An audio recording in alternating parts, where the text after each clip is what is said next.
Right. Shri Saleem Madavoor, അതാണ് ഈ trapeze വിദ്യക്കാരൻ പിടിതരാത്ത സാഹചര്യമാണോ ഇപ്പോഴുള്ളത്? RJDക്കടക്കം എന്തെങ്കിലും വ്യക്തതയുണ്ടോ ഈ ബീഹാറിൽ എന്താണ് സംഭവിച്ചുകൊണ്ടിരിക്കുന്നത് എന്നതിൽ? അല്ല, വ്യക്തത വരുത്താൻ വേണ്ടി JDUവിന്റെ എനിക്ക് ബന്ധമുള്ള ദേശീയ നേതാക്കളെ പലരെയും വിളിച്ചെങ്കിലും ആരും ഇന്നലെയും ഇന്നുമായിട്ട് ഫോൺ എടുക്കുന്നില്ല.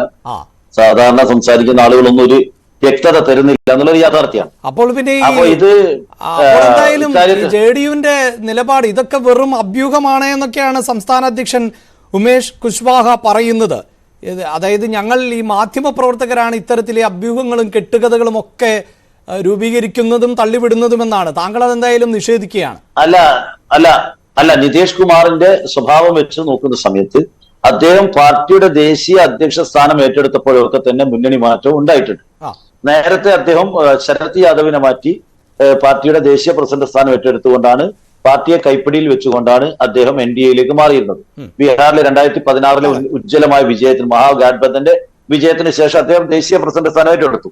ഇത്തവണ അതേപോലെ ലലൻ സിംഗിനെ മാറ്റിക്കൊണ്ട് ഒരു സുപ്രഭാതത്തിൽ അഖിലേന്ത്യാ പ്രസിഡന്റ് ആയപ്പോൾ തന്നെ പലരും സൂചിപ്പിച്ചതാണ് എന്തോ ഒരു ചാട്ടത്തിനുള്ള സാധ്യതയുണ്ട്. അത് സത്യമാവുന്ന രൂപത്തിലാണ് ഇന്നത്തെ വാർത്തകൾ വരുന്നത്. അപ്പൊ പൂർണ്ണമായിട്ട് വാർത്തകൾ അവിശ്വസിക്കേണ്ടതില്ല.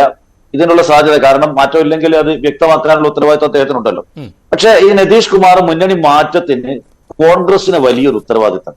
കാരണം അദ്ദേഹം ബീഹാറിന്റെ മുഖ്യമന്ത്രിയാണ്. ഇന്ത്യ ഹാർട്ട്ലാൻഡിലുള്ള ഏക ഇന്ത്യ സഖ്യത്തിന്റെ മുഖ്യമന്ത്രി നിതീഷ് കുമാറായി. അപ്പൊ സ്വാഭാവികമായിട്ടും അദ്ദേഹത്തെ ഈ ഇന്ത്യ സഖ്യത്തിന്റെ കൺവീനർ സ്ഥാനത്തേക്ക് പരിഗണിക്കപ്പെടേണ്ട പേര് അദ്ദേഹത്തെ പരിഗണിക്കാതെ വല്ലാതെ വലിച്ചു നീട്ടുകയും അവസാനം അതിന്റെ ചെയർമാനായിട്ട് മല്ലികാർജുൻ ഖാർഗെ വെക്കുന്നു. അങ്ങനെ ഇദ്ദേഹത്തിന്റെ പേര് പ്രഖ്യാപിക്കാതെ നേരത്തെ തന്നെ നിതീഷ് കുമാറിനെ അധ്യക്ഷനാക്കണം അല്ലെങ്കിൽ കൺവീനർ ആക്കണം എന്ന തരത്തിൽ ഇടതുപക്ഷ പാർട്ടികൾ ഉൾപ്പെടെ നിലപാട് സ്വീകരിക്കുകയും ആ പേര് ഉയർന്നു വന്നപ്പോഴെല്ലാം അദ്ദേഹം തള്ളിക്കളയുകയും ചെയ്തു എന്ന തരത്തിൽ റിപ്പോർട്ടുകൾ ഉണ്ടായി. അങ്ങനെയല്ല. ഞാൻ നിതീഷ് കുമാറിനെ ന്യായീകരിക്കുകയല്ല. തുടക്കത്തിൽ കോൺഗ്രസിന്റെ ഒരു പാളിച്ചത് വല്ലാതെ നീട്ടി. കോൺഗ്രസിലെ ചില ബുദ്ധിശക്തികൾ ഇത് രാഹുൽ ഗാന്ധിയുടെ പെട്ടി തൂക്കുന്ന ചില നേതാക്കന്മാര്, ഉദയം ചെയ്ത നേതാക്കന്മാര്, ഇവരെന്ത് ചെയ്തു എന്ന് വെച്ചാല് വലിച്ചു നീട്ടാൻ ഈ തീരുമാനം വലിച്ചു നീട്ടി 15 സ്റ്റിയറിംഗ് കമ്മിറ്റി മാത്രമാക്കി.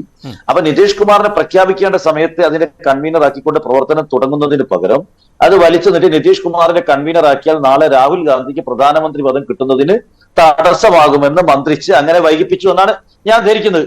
എന്റെ ഒരു ധാരണ. ഇത് കർണാടക, ഇപ്പൊ ഞാൻ പറയട്ടെ ഒരു കാര്യം കൂടെ. ഈ കർണാടകയിലെ ദേവഗൌഡയുടെ നേതൃത്വത്തിലുള്ള ജനതാദൾ, അവിടെ ജനതാദൾ എസ് BJPയുടെ കൂടെ പോയി. അതിന്റെയും ഉത്തരവാദി കോൺഗ്രസ് ആണ്. കാരണം ഒരു രാഷ്ട്രീയ പാർട്ടി അവർ പോയതിനൊന്നും ന്യായീകരി വളരെ വൃത്തികെട്ട ഏർപ്പാടാണ് ചെയ്തത്, തള്ളിക്കളയുന്നു. പക്ഷേ അവിടെയുള്ള ഒരു മതേതര രാഷ്ട്രീയ പാർട്ടി നിലനിൽപ്പിന് വേണ്ടിയിട്ട് ബുദ്ധിമുട്ടുന്ന സമയത്ത് അവരെ കൂടെ കൂട്ടിച്ചേർത്തുകൊണ്ട് കൂടെ നിർത്തിക്കൊണ്ട്, പ്രത്യേകിച്ച് ദക്ഷിണ കർണാടകയിൽ നല്ല സ്വാധീനമുള്ള, കർഷകർക്കിടയിൽ സ്വാധീനമുള്ള അവിടുത്തെ ജനതാദളസിനെയും കൂടെ നിർത്തിക്കൊണ്ട് ഒരു മതേതര സഖ്യത്തിന് ശക്തി പകരുന്നതിന് പകരം ഒറ്റയ്ക്ക് ജയിക്കുമെന്ന് കണ്ടപ്പോ അടുത്ത പണി എന്താണ്? കർണാടകയിലെ മറ്റൊരു മതേതര മുന്നണിയെ ഇല്ലാതാക്കാൻ ശ്രമിച്ചു. ജനതാദളസിനെ BJPയുടെ B ടീമാണെന്ന് പറഞ്ഞ് അധിക്ഷേപിച്ച് ഇല്ലാതാക്കാൻ ശ്രമിച്ചു. അപ്പൊ സ്വാഭാവികമായും അവര് നിലനിൽപ്പിന് വേണ്ടിയിട്ട് ആ പാർട്ടി ഇന്ന് NDAയുടെ പാളയത്തിൽ എത്തിയിരിക്കുന്നു. അപ്പൊ കോൺഗ്രസിന് ഏതെങ്കിലും ഒരു സംസ്ഥാനത്ത് വിജയം കിട്ടുമ്പോഴത്തേക്ക് ഇനി ഞങ്ങൾ ഒറ്റയ്ക്ക് മതി, മറ്റു പാർട്ടികൾ വേണ്ട. മധ്യപ്രദേശിലെ തെരഞ്ഞെടുപ്പിൽ അവിടെ മറ്റു പാർട്ടികൾക്ക് സീറ്റ് കൊടുക്കുന്നില്ല, രാജസ്ഥാനിൽ മറ്റു പാർട്ടികൾക്ക് സീറ്റ് കൊടുക്കാൻ തയ്യാറാവുന്നില്ല, ജയിച്ചാൽ പിന്തുണ കൊടുക്കുന്ന രാഷ്ട്രീയ. അപ്പോ രാജസ്ഥാനിൽ നേരത്തെ ജയിച്ചു, അവിടുത്തെ 5 or 6 MLA-മാർ BSPയുടെ MLA-മാരെ അവര് ഗവൺമെന്റിന് പിന്തുണ കൊടുത്തു. അവിടെ നമ്മുടെ BSPയുടെ നേതാക്കള് ആ കൊടുത്ത പിന്തുണ സ്വീകരിച്ചുകൊണ്ടിരിക്കുക. ആ പാർട്ടിയെ ഒന്നടങ്കം കോൺഗ്രസിൽ ലയിപ്പിച്ചു. രാജസ്ഥാനിലെ BSPയുടെ ഘടകത്തെ ഒന്നടങ്കം കോൺഗ്രസിൽ ലയിപ്പിച്ചു കളഞ്ഞു. അപ്പൊ ഈ രൂപത്തില് കോൺഗ്രസ് സഖ്യകക്ഷികളെ ഇല്ലാതാക്കാൻ അവർക്ക് ശക്തി കിട്ടുന്ന സമയത്ത്, അധികാരം കിട്ടുമ്പോൾ മതേതര സഖ്യത്തെ തളർത്തുകയും എന്നാൽ വീണ്ടും കിടക്കുന്ന ഒരു ഇരട്ടത്താപ്പ് രാഷ്ട്രീയമാണ് പിന്തുടരുന്നത്. അതിന്റെ ഫലം കൂടിയാണ് ഇത്. കാരണം ഇതിനൊരു അവസരം, അതായത് ഈ കൂട്ടി യോജിപ്പിച്ച് നിർത്താനുള്ള ഒരു അവസരം ഉണ്ടായിട്ട് അത് കോൺഗ്രസിന്റെ ഇത്തരം കളി കൊണ്ട് നഷ്ടപ്പെട്ടു എന്നാണ് എനിക്ക് പറയാം.